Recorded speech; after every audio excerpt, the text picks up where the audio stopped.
পুরুষোত্তম মাসের প্রথম দিবস, প্রথম রজনী। এই মাসের বহুল মহামহিমা কীর্তিত হয়েছে পুরাণাদি শাস্ত্রে। অনেকের গৌড়ীয় বৈষ্ণবের অনেকের জিজ্ঞাসা, এই মাসে করণীয়, কর্তব্য, গ্রহণীয় এবং বর্জনীয় কি?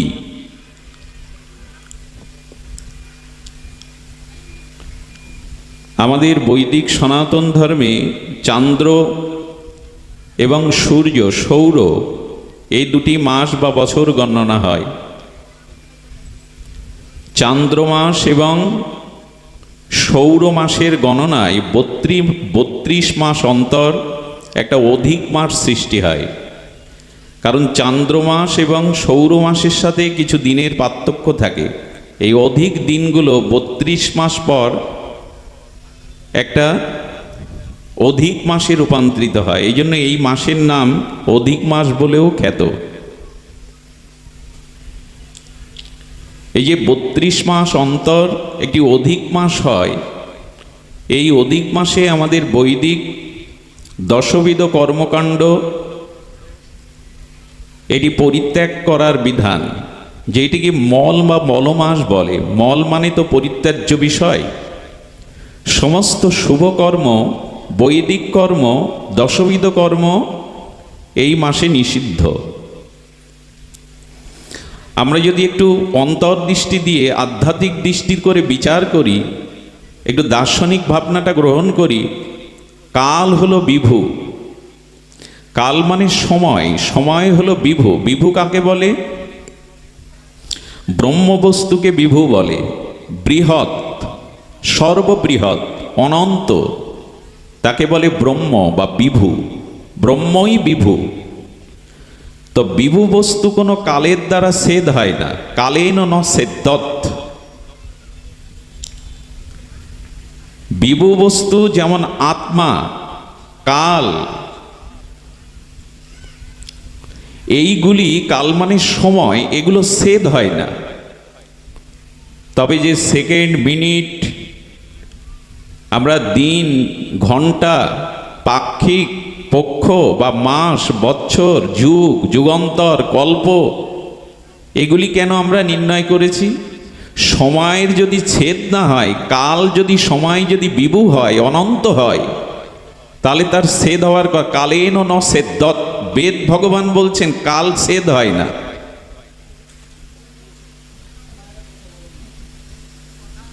তো কালের ছেদ হয় না।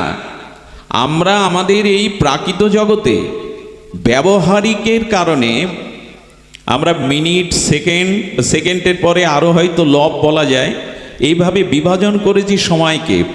পক্ষ, মাস, বৎসর, যুগ, যুগান্তর, কল্প, পরার্ধ, এভাবে বিভাজন করেছে এই জগতের ব্যবহারিক কল্যাণার্থে। এটা 2023, তাই তো? খ্রিস্টীয় 2000, পৃথিবীর বয়স কি 2023? কাল বিবর্তনে একটা সময় এসে জীববিজ্ঞানীরা সাল নির্ণয় করেছেন, কিন্তু পৃথিবী সৃষ্টি অনাদি। এই জন্য কালের ছেদ হয় না। ব্যবহারিক ভৌগোলিক অবস্থানে থেকে আমরা কালকে ভেদ করেছি, সেকেন্ড থেকে শুরু করে মিনিট, ঘন্টা ইত্যাদি ইত্যাদি। তো এই জন্য ভগবানের রাজ্যে কাল বিভু, সময় বিভু, ওখানে ছেদ হয় না। কিন্তু আমাদের এই জগতে যে অধিক মাস বলে 32 মাস পর চান্দ্র গণনায় যে একটা অতিরিক্ত মাস হলো, এটাকে মল ভেবে, অনির্মল ভেবে সমস্ত মাঙ্গলিক বৈদিক কর্ম পরিত্যাগ করার কথা স্মার্তমতে বলা আছে। দশবিধ সংস্কার হবে না, বিবাহ, পূজা পার্বণ, গৃহপ্রবেশ, অন্যান্য কর্ম। তো কাল যদি বিভু হয়, তাহলে ভগবানের রাজ্যে কালকে ছেদ করা যায় না বিধায় ভগবানের রাজ্যে সর্বসময় বর্তমান। মজার কথা কি জানেন? ভগবানের রাজ্যে ভূত, বর্তমান, ভবিষ্যৎ নেই, সব বর্তমান। সূর্যে সন্ধ্যা আছে তো, সকাল আছে তো? ভাস্বর ভাস্কর সূর্যে সন্ধ্যা আছে, সকাল আছে? নেই। সূর্য তার কক্ষপথে গতিময়, ওখানে সকালও নেই। আমরা দেখছি সকাল, আমরা দেখছি উদয়, আমরা দেখছি অস্ত। ঠিক তেমনি ভগবানের রাজ্যে বর্তমান, ভূত বা ভবিষ্যৎ বলে কিছু, সব নিত্য বর্তমান। যারা ভগবানকে যোগের দ্বারা যোগী হয়েছেন, যোগেশ্বরগণ, তাদেরও বর্তমান, কোটি কোটি বছর তাদের কাছে বর্তমান। একথা বোঝানো যাবে না, আপনারা বুঝবেন বিজ্ঞ বলে। ভগবানের রাজ্যে অশুভ সময় বলে কোনো সময়, ভূত বর্তমান ভবিষ্যৎ বলে কিছু নাই। এটা আমাদের ব্যবহারিক জগতে, ভৌগোলিক জগতে এটা আমরা ভেদ করেছি। তাহলে যেটাকে অধিক মাস হিসাবে সমস্ত মঙ্গল কর্ম থেকে বঞ্চিত করা হলো, সেই কাল বা সময় গোবিন্দের চরণে নিবেদিত হয়ে বললে, প্রভু আমার দোষ কি? তোমার রাজ্যে অশুভ বলে তো কিছু নেই, তোমার রাজ্যে মল বলে তো কিছু নেই, পরিত্যাগের কিছু নেই। তখন এই অধিক মাসটাকে গোবিন্দ কৃপা করে, করুণা করে, তার অপর করুণা নিধি তিনি অপর করুণা করে বলেছিলেন, তোমাকে মল মাস, পরিত্যাজ্য মাস, অশুভ মাস যে যাই বলুক, আমি তোমাকে আত্মসাৎ করলাম। এই মাসটিকে আমার নামে তুমি অভিহিত হয়ে পূজিত হবে, পুরুষোত্তম মাস নামে অভিহিত হবে। শ্রী ভগবানের একটি নাম হলো পুরুষোত্তম। তার অনেকগুলি নামের মধ্যে অন্যতম শ্রেষ্ঠ নাম হলো তিনি সর্বপুরুষের উত্তম, পুরুষোত্তম। অনাদিরাদি সৃষ্টিস্থিতি প্রলয়ের অধিকর্তা, মহাকালের সারথি যিনি, অনন্ত ব্রহ্মাণ্ডের কুলমালিক, রসিকেন্দ্র মৌলি, রসিক শেখর, সেই ভগবানের একটি নাম পুরুষোত্তম। সেই নামেই এই অধিক মাসটিকে গোবিন্দ আত্মসাৎ করে বললেন, এই মাস ভক্তদের কাছে, বিশেষত যারা ভজন পরায়ণ, যারা বিশুদ্ধ ভজনানন্দী, সেই শুদ্ধ ভজনানন্দী ভক্তের কাছে এই মাস বড় হবে আদরণীয়, পূজনীয়, শ্রেষ্ঠ মাস। পুরুষোত্তম নামে তুমি খ্যাত হবে। আমরা যারা ভগবানের বিশুদ্ধ ভক্তিপথের, প্রগতির পথের যাত্রী, গৌড়ীয় ভজন পথে যারা শ্রীগুরু মহিমায়, গুরু বৈষ্ণবের অপার করুণায় এই পথে হাঁটি হাঁটি পা পা করে পা দিয়েছি, তাদের জন্য এই মাস বড় বন্দনীয়, বড় স্মরণীয়, বড় কল্যাণপ্রদ, মঙ্গলপ্রদ। এই মাসে আপনি ভগবৎ কর্ম, ভজন ক্রিয়া যেটুকু করবেন, বলা হয়েছে সেগুলো চির অক্ষয় হয়ে থাকবে, চিরদিনের মতো অক্ষয় হয়ে থাকবে। কিছু কাল আছে, যেমন গ্রহণ লাগলে, গ্রহণকালে যদি কিছু দান করেন, পুণ্যকর্ম করেন, ওটা যেমন অক্ষয় হয়, তেমনি পুরুষোত্তম মাসে যে মাঙ্গলিক কোনো ক্রিয়া করা হবে সেটা হবে অক্ষয়। অর্থাৎ আজকে যারা সাধুসঙ্গ হরিকথা শ্রবণের আমরা সৌভাগ্য প্রাপ্ত হয়েছে, গুরু মহারাজের অপার করুণায়, রাধা মাধবের অহৈতুকী করুণায়, নিত্যানন্দ গৌরচন্দ্রের অপার প্রসন্ন দৃষ্টিতে আজকের এই ভাগবত শ্রবণ সাধুসঙ্গ আমাদের অনন্তকালের জন্য অক্ষয় হয়ে থাকবে। এই মাসে যা কিছু মাঙ্গলিক কর্ম সব অক্ষয় হয়ে থাকবে। যে কোনো ব্রত মাসে আমাদের কিছু গ্রহণ, আর বলা হয়েছে কিছু ত্যাগ করতে হবে, কিছু গ্রহণ করতে হবে। গ্রহণাত্মক, ত্যাগাত্মক। এই মাসে যেটি ত্যাগ করতে হবে সেটি হলো, এভাবে বলা আছে, ভোরের ঘুমটা তো বড় মোহগ্রস্ত করে দেয়, আমাদের আনন্দ দেয়। আগেই বলে দিচ্ছি, আমি ক্ষমা চাইছি, আমি পারবো না। তবে ব্রাহ্ম মুহূর্তে ওঠাটা এই মাসের একটা বিধি। যদিও গৌড়ীয় বৈষ্ণব ওঠেন, কিন্তু এই মাসে বিশেষ করে প্রভাতে উঠে যদি সাগর স্নান করা যায়, স্রোতস্বিনী নদীতে স্নান করা যায়, আমাদের পক্ষে সম্ভব কি? কারো যদি কুয়ো থাকে, এটা মধ্যম স্থান। সাগর নদীর স্থান হলো উত্তম, মধ্যম হলো কুয়োতে স্থান। আর যদি তাও না থাকে, তাহলে আমাদের যে জলে অবগাহন করি, ওই জলে গঙ্গে ছ যমুনাশ্চৈব গোদাবরী সরস্বতী নর্মদা সিন্ধু কাবেরী জলস্মি সন্ধিনিং কুরু গয়া গঙ্গা প্রভাস পুষ্করণী তীর্থানানি চ। তো সন্ধ্যাকালে ভবন্তু এই মন্ত্র বলে গঙ্গা যমুনা সরস্বতীকে আহ্বান করে মন্ত্রপুত করে ওই জলে অবগাহন করলে আপনার স্নানের যেটা গ্রহণাত্মক, যেটা ভজনের, সেটা পরিশুদ্ধ হবে। একটু দীপদান দিন, দামোদর ব্রতের মতো এই মাসে একটু দীপদান দিন। খাদ্যের ভিতরে বারবার খাদ্যর কথাটা, কি খাবো কি খাবো না, এটা বলতেও ভালো লাগে না, তবু বলি এই মাসে অন্তত ওই নিয়ম সেবার মতো একটু আতপ দিতে হবে ভগবানকে, বা নিজে পেতে হবে একটু। সিদ্ধটা আমিষের মধ্যে বলা হয়, এই জন্য এই মাসে একটু আতপ পেতে পারলে ভালো। আমি আপনাদের বলছি না, কারণ আহার আদি নিয়ে আমার মাথা ব্যথা খুব নেই। আমার মাথা ব্যথা যেখানে, সেখানে এই মাসে একটু ভজন বাড়াতে হবে। আহার যে যা করেন, সিদ্ধ না পেলে আতপ পেলে যদি আপনার উদরময় রোগ হয়, আমি একবারও বলবো না আপনি আতপ পান। অসুস্থ হয়ে পড়লে আপনি ভজন কি করবেন? যদি পারেন ভগবানকে একটু আতপটা লাগাতে হবে, আতপ চাউল। এখানে ত্যাগ বলতে শাক তো এই মাসে নয়, চাতুর্মাসে প্রথম শ্রাবণে শাক নিষেধ। দয়া করে এই মাসে সনাতনী হিন্দুরা একটু শাক আহার থেকে পরিত্যাগ করুন, কারণ চাতুর্মাস আমরা পালন না করতে পারলেও এই শ্রাবণ মাসে শাককে নিষিদ্ধ করা হয়েছে। এটা বৈজ্ঞানিক, মন গড়া কল্পিত কোনো সিদ্ধান্ত ঋষিদের নয়। শাকটা আর বরবটি, সিম, বেগুন এগুলি তো আছেই, এগুলি একটু পরিত্যাগ করুন। এখন এই সব রেখে এই মাসের যেটা করণীয় আমাদের সাধ্যের মধ্যে, সেটি বলেই আমরা পাঠে প্রবিষ্ট হব। সেটি হলো 8 মালা করতেন, 8 মালা বাড়িয়ে দিন। অন্তত এই মাসে প্রতিদিন 16 মালা জপটা দয়া করে করুন। এই মাসে একটু ভাগবত শ্রবণ করুন, হরিনাম সংকীর্তন করুন, সাধু সঙ্গ করুন, গ্রন্থ পাঠ করুন, সামর্থ্য থাকলে একটু সাধুগুরু বৈষ্ণবকে সেবা দিয়ে দিন। এই মাসে মূলত ভজনটা বাড়াতে হবে। আপনি অন্য নিয়ম কতটুকু পালন করবেন, আমি করব, এটা আমি আপনার উপরে বেশি করে আরোপ করব না, এইটুকু অনুরোধ করব। এই পুরুষোত্তম মাসে যা করা হবে মাঙ্গলিক ভগবত ভজনাদি ক্রিয়া, তা অক্ষয় হবে, পরম কল্যাণপ্রদ হবে। এই জন্য এই মাসে ভজনটা বেশি বেশি করুন, এই অনুরোধ আপনাদের চরণে। পুরুষোত্তমকে বন্দনা করে, এই মাসকে প্রণতি জানিয়ে, এই মাসের কৃপাশিস যাতে আমরা সকলেই প্রাপ্ত হয়ে গৌর গোবিন্দের বিশুদ্ধ ভক্তি লাভ করতে পারি, এই প্রার্থনা রেখে এখন আমরা মূল পাঠে প্রবেশ করি।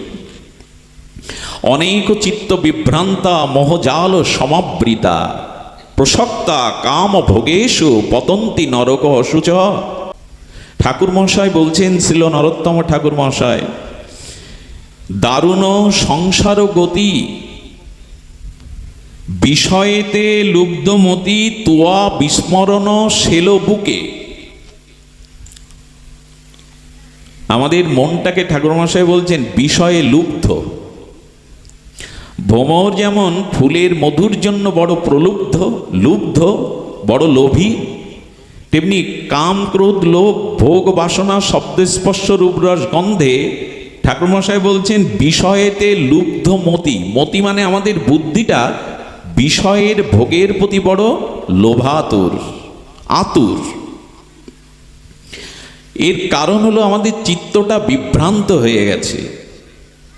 এই বিষয়ের প্রলুব্ধ গতিতে আমাদের অন্তরিন্দ্রিয় যে মন, এই মন কি হয়েছে, সংসার বিষয় লোভময় গতিতে আমরা ভগবানকে ভুলে, আত্মচিন্তা ভুলে, ভগবত ভজনাদি ভুলে, আর আমাদের প্রত্যেকের বুকে শেল, শেল মানে ব্যথা, আমাদের প্রত্যেকের বুকে ভগবান শঙ্করের ত্রিশূলের মতো আমাদের ত্রিতাপ যে দগ্ধিত যন্ত্রণা, তিতব যে জ্বালা, ভগবান শঙ্করের ত্রিশূলটা তোয়া বিস্মরণ শেল বুকে, আমাদের বুকে বড় ব্যথা, আমরা বড় বিভ্রান্ত, আমাদের চিত্ত বড় বিষয়ে লুব্ধমতি, আমাদের বুকে বড় ব্যথা। ব্যথা বুকে নাই, এর মধ্যে একজন হাত তুলতে বলতে পারবেন আমার বুকে ব্যথা নেই? ব্যথা তো আছেই। ভগবান বিস্মরিত হয়ে আমরা ব্যথায় জড়ো জড়ো, জড়ো জড়ো তনুমন। মানুষ প্রায় বলে আর পাচ্ছি না প্রভু, এবার রক্ষা করো, আর পাচ্ছি না। ব্যথায় জড়ো জড়ো আমাদের তনু এবং মন, দেহ এবং মন। মানুষ এখন দেখবেন মানসিক বিকারগ্রস্ত প্রায় বলে আর পাচ্ছি না, আর সম্ভব না, এবার গ্রহণ করো প্রভু। আচ্ছা, এই যে ত্রিতাপ দগ্ধিত যন্ত্রণা, এই যে আদি দৈবিক আদি ভৌতিক আধ্যাত্মিক তাপত্রয়ের যে যন্ত্রণা শেল আমাদের বুকে, এর কারণ কি? এর কারণ নিয়েই আজকের কিঞ্চিত আলোকপাত, পর্যালোচনা, সাক্ষাৎকার। এর কারণ কি? দেখুন, এর কারণটা বাইরে দিয়ে দেখতে গেলে আপনি কখনো এর মীমাংসা সদুত্তর পাবেন না। কি বললাম শব্দটা? এই যে সংসারের আমাদের বিষয়াসক্ত মন, ত্রিতাপ দগ্ধিত যন্ত্রণা, দাও দাও করে দাবানলের ন্যায় সংসার জ্বলছে, হৃদয় জ্বলছে, আধ্যাত্মিক তাপত্রয়ের শেল আমাদের বুকে, আমাদের ব্যথা বুকে, এটা নিরাকরণ করতে গেলে, এর নিরাময় হতে গেলে, এর থেকে চিরশান্তি, অপর কল্যাণ শান্তি লাভ করতে গেলে, অত্যান্তিক মঙ্গল লাভ করতে গেলে, শুভ প্রসব করতে গেলে, বাইরের থেকে বিচার করলে, বাইরের কোনো সমাধানে এই ত্রিতাপ জ্বালা যাবে? কি বললাম কথাটি? বাইরে বিচার করলে যাবে না। আসলে এই অবস্থা হওয়ার কারণও আছে। আচ্ছা, একটা উনানের উপরে একটা পাত্র দিয়েছেন, পাত্রটা নানা রত্নের দ্বারা নির্মিত। কি দ্বারা নির্মিত? সোনা মণিকাঞ্চন রত্নের দ্বারা পাত্রটা নির্মিত। আচ্ছা, ওই পাত্রে আপনি রসরূপে অমৃত ঢেলেছেন। কি ঢেলেছেন? আর ওইটা জাল দেওয়ার জন্য চন্দন কাঠ উনানে দিয়েছেন। কি কাঠ? চন্দন কাঠ। তো চন্দন কাষ্ঠ দিয়ে যা জ্বালানো হবে, বিভিন্ন রত্নাবলী দিয়ে যে পাত্র তৈরি, আর ওই পাত্রে অমৃত ঢেলেছি আমরা, এখন ওতে কি পরিপাক করবেন? বলেন, আমার দুর্দশা কি জানেন? আমি অমৃতের রসে, চন্দন কাষ্ঠের জ্বালানিতে, রত্নরূপ পাত্রে আমি খোল ভুসি জাল দিচ্ছি। বোঝা যায়? ওতে কি খোল ভুসি, গরুর খাওয়া গাভী মাতার খোল জাল দেওয়ার জিনিস ওটা? খোল ভুসি জ্বালাতে হবে অমৃতে। আমার এই দেহটা দেবদুর্লভ পাত্র, মণিরত্নের পাত্র। সাধুমুখে হরিকথার অমৃত এই হৃদয়ে দিয়েছি। হরিকথা শুনতে যাই তো আমরা, ভাগবত শুনতে যাই তো। এই বেদ, ভগবানের, পুরাণের, উপনিষদের, ভাগবতের যে বিশুদ্ধ জ্ঞান, সেটা হলো চন্দন কাঠ। এখন জ্ঞানের কাষ্ঠে, দেহরূপ রত্ন পাত্রে ভাগবত কথা, হরিকথারূপ অমৃত ঢেলে সারাটা জীবন পরিপাক করলাম বিষয়ের প্রতি দুর্গন্ধময় কামনা বাসনা, খোল ভুসি। আমাদের এই হলো জাতীয় দুর্দশা। এটা হলো আমাদের জাতীয় দুর্দশা। আচ্ছা, আপনার হাতে সোনার হল, হল মানে নাঙ্গল, হল মানে সোনার নাঙ্গল আপনার হাতে, মাটিটাও উর্বর, কিন্তু বিষের বীজ পুঁতলেন ওখানে। ঠিক হলো কি? এই দেহটা হলো ভজনের উর্বর ভূমি, আর আমাদের চেতনা বা বিবেকটা হলো সোনার হল মানে নাঙ্গল। কিন্তু আমার হৃদয় ভূমিতে আমি কামনা বাসনা, বিষয়ের বীজ বপন করেছি। ফলটা কি আসবে? কথা বলতে হবে, কি আসবে ফল? বীজ পুঁতলে, বিষয়ের বিষম বীজ যদি রোপণ করা হয়, ফলটা কি আসবে? বিষেরই ফল আসবে, আসছেও জীবনে তাই। এখন এর থেকে নিষ্কৃতির উপায় কি, সেটাই আজ আমরা অনুসন্ধান করব শাস্ত্রের দৃষ্টিতে। এর থেকে উপায় হলো, আগেই বলেছি, বাইরের দিকে দৃষ্টি দিলে এটা নিরাকরণ হবে না, যেটা এখন আমাদের সমাজ ব্যবস্থায় বলা হচ্ছে। মানে বাইরের দিকে দৃষ্টি দিলে মানে আমি যদি বহু ধন সম্পদের মালিক হই, আমার যদি সুরম্য অট্টালিকা থাকে, আমার যদি সুন্দরী রমণী থাকে, প্রভুত্ব করবার মতো ক্ষমতা থাকে, আমার পেছনে যদি বহুবিধ শক্তি থাকে, আমি যদি নীরব অবস্থানে থাকতে পারি, এগুলি যদি পেয়ে যাই, তাহলে মনে হয় আমি চির সুখী হব। এই বাইরের ব্যবস্থা দিয়ে এই রোগ নিরাময় করা যাবে না। ধন, জন, পুত্র, পরিজন, বিত্ত, বৈভব, রূপ, যৌবন, জাগতিক যত পদমর্যাদা যা কিছু, তা দিয়ে এটা বাইরের। এইটা দিয়ে আমাদের ত্রিতাপ দগ্ধিত এই বিষ ও বৃক্ষের বিষময় বিষ নিবারণ করা সম্ভব নয়। দৃষ্টি দিতে হবে ভেতরে। একটা অদ্ভুত দৃষ্টান্ত এসেছে, দৃষ্টান্তটা আপনাদের বোধ করি আনন্দ দেবে। এই যে বাহ্যিকভাবে, আচ্ছা, ডক্টর মহানম্রত ব্রহ্মচারী ভাগবত গঙ্গোত্তরী বললেন গায়ে কারো খোঁজ পাঁচটা হয়েছে, চুলকোনা, চর্মরোগ। এখন চর্মরোগ যার হয়েছে সেখানে ওপরে ওপরে চামড়ার উপরে মলমটা লাগালে যাবে তো? ভালো ডাক্তার বলবেন চর্মরোগে তোমার ভেতরে রক্তের মধ্যেই ঔষধের দ্বারা ওটা নিরাময় না করলে ওপরে ওপরে চর্মরোগের মলমটা উপরে ঘষলে যাবে না। ঠিক ওপরে ওপরে আমরা যদি দৃষ্টি দেই, অর্থ, বিত্ত, বৈভব, সুন্দরী, রমণী, যশ, ক্ষমতা, প্রতিষ্ঠা, এগুলি দিয়ে চিরদিনের মতো আমার এই বিষ বৃক্ষের যে বিষম জ্বালা, ত্রিতাপ জ্বালা, এটি যাবে না। চর্মরোগ সারাতে গেলে ভেতর থেকেই ওষুধ প্রয়োগ করে সারাতে হবে। ওপরে ওপরে দিলে তো সবার সেরে যেত। ডাক্তারবাবু হাসছেন পাশে বসে, উনি বুঝতে পেরেছেন। ওনারা তো প্রেসক্রিপশন লিখে দিয়ে দেন, বাবা শুধু মলম লাগালে হবে না। আমার এক প্রিয় ডাক্তারবাবু, উনি সাই দিলেন কথাটা, ঠিক আছে। তার মানে উপরে মলম লাগলে যাবে কি? ভেতরের রক্তের মধ্যে, শনিতের মধ্যে যে ওই চর্মরোগের জীবাণু আছে ওটাকে মারতে হবে। তা আমাদের বুদ্ধি হলো বাইরের ধন জন, বিত্ত, বৈভব, সুন্দরী, রমণী, ভোগবিলাস পেলেই বুঝি জীবন, এটা মনে করি কিনা? আপনারা না করলেও আমার মতো যারা, আমি যারা, তাই মনে করি। এই হলে হতো, ওই হলে হতো, এমনি করে হলে হতো। শাস্ত্র বলছে বাইরের দৃষ্টি দিয়ে এর সমাধান নাই। দৃষ্টান্ত স্বামী রামসুখ দাস দিয়েছেন, দৃষ্টান্তটা বড় অপূর্ব। আচ্ছা, পৃথিবীতে যত বৃক্ষরাজি আছে সেই বৃক্ষরাজির অনেকগুলো শাখা পোশাকা, পল্লব, পুষ্প, পাতা থাকে, থাকে কি না? তো বাতাসটা তো সব বৃক্ষরাজিতেই লাগে, লাগে না? বাতাস যখন প্রবাহমান হয় তখন ওই বৃক্ষের পল্লব, পাতাগুলো দুলতে থাকে কিনা, হেলতে থাকে কিনা, দোদুলমান হয়ে দোলে বাতাসে। আচ্ছা,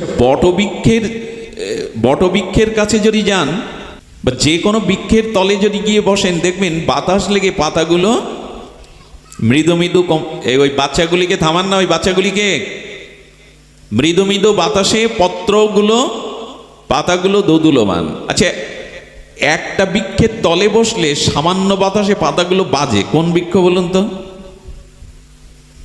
কোন বৃক্ষের বাতাস লাগলে অল্প এত বেজে ওঠে না, এটা পিপুল বৃক্ষ, অশ্বত্থ।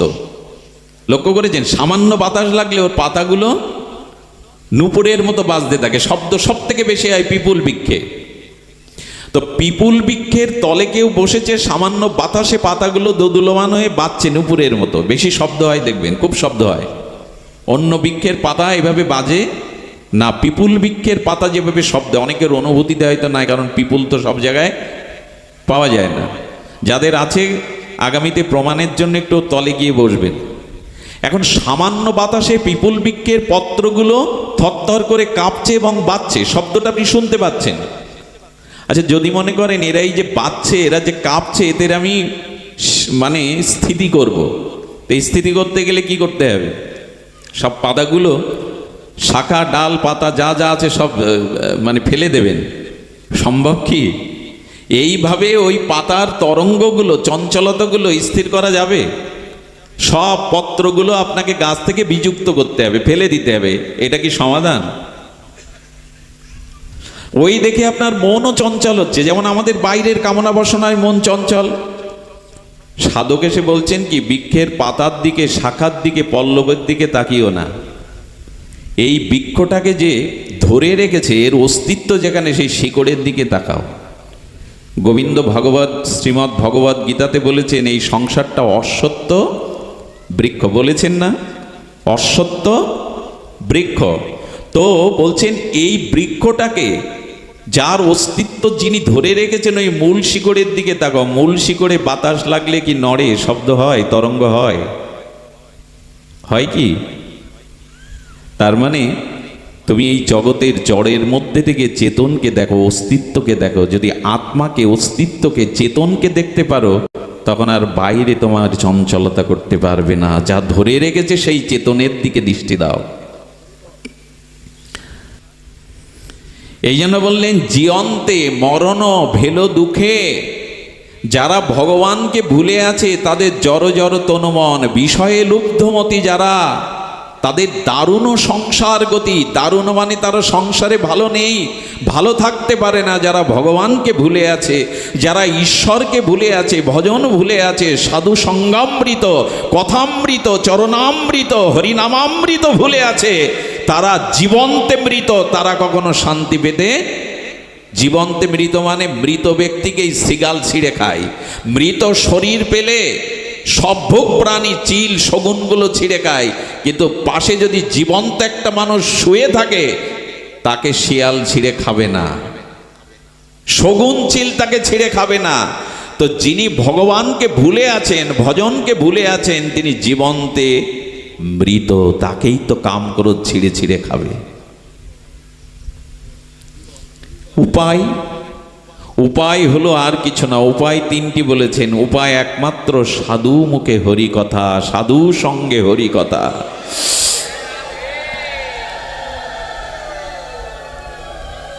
বিদ্যা ধনগারা কুল অভিমানিন দেহাদির আত্মজ নিত্য বুদ্ধয়। কি শ্লোক দিয়েছেন! ইষ্টান দেবান ফলাকাঙ্ক্ষিন যে জীবন মৃত্যন্তে ন লভেত ঈশম। তুমি মৃত, তোমার সাধু সঙ্গামৃত নেই, হরি নামামৃত নেই, ভজনামৃত নাই, তুমি মৃত, জীবন্তে মৃত। এই জন্য কাম ক্রোধ দিন রাত তোমাকে ছিঁড়ে ছিঁড়ে খাচ্ছে, চিলের মতো, গৃধ শগুনের মতো, সিগালের মতো তোমাকে ছিঁড়ে ছিঁড়ে খাচ্ছে। জীবন্ত ব্যক্তির কাছে একটাও সিগালও আসবে না, বরঞ্চ দূরে দেখে পালাবে, চিল শগুনও আসবে না।